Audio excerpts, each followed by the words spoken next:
Teacher cadet, cognitive kids.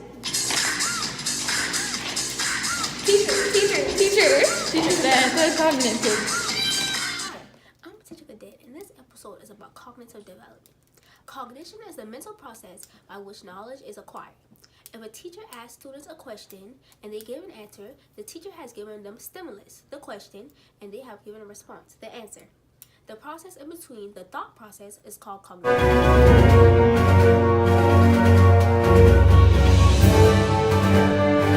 Good morning, teacher cadets. My name is Miriam. And my name is Benaya. Today we are joined by Jean Piaget, also known as the father of cognitive development. Let's welcome Jean. So, Jean, explain your theory to us.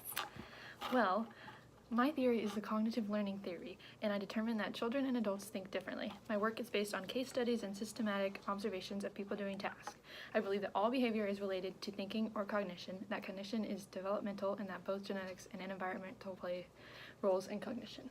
Wow, what are the 3 steps to understanding the theory? Well, great question. The 3 steps are reflexes, which is simple blocks of cognition that help infants to adapt, like grasping things. The second is schema, which is reflexes categorized into schema in the same way that a computer organizes data. And 3, operations, so logical thought processes.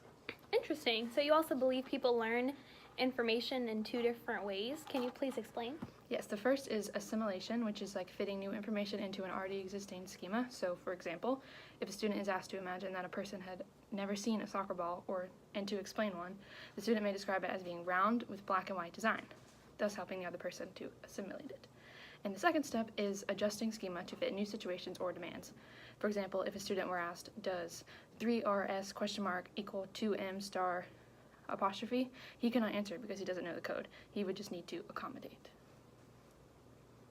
Fantastic. Is there anything else you could tell us about your theory? Well, I can give you some more facts, such as some children can reach equilibrium faster, and they're able to advance more quickly in logic development. And I also wrote about readiness approach, which is stressing that children cannot learn something until the maturation gives them the ability. Thank you. Wow. Thank you for having me. You're welcome.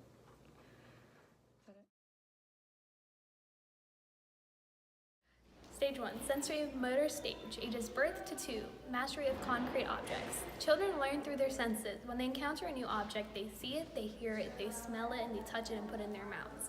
Towards the end of this step, children develop object permanence, realizing that an object exists independently on their perception of it.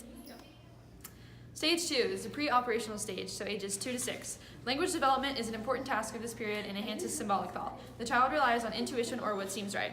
For example, if the child is asked which is more or are the 2 the same, he will probably pick a nickel instead of the dime because the nickel is bigger, or he picked the 5 pennies instead of the nickel because the reasons that 5 is more than 1.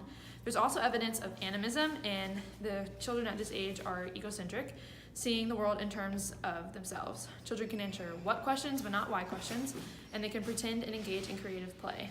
Stage 3, concrete operational stage, ages 7 to 11. Children can reason deductively, reason from the general to the specific, or from a premise to a logical conclusion, and deal with the world in the way they see it. They can no longer be tricked if they can see something literally. Children still cannot reason abstractly nor do problem solving in their heads, such as mental manipulation. People in this stage of thinking are capable of conservation, the recognition that physical properties remain the same regardless of changes in their outward appearance, and seriation, putting things in order. They are capable of classification. They can categorize, group, and detect relations. Stage 4, formal operational stage, ages 12 and older. There are cognitive processes a formal operational thinker can do better than a concrete one at this level.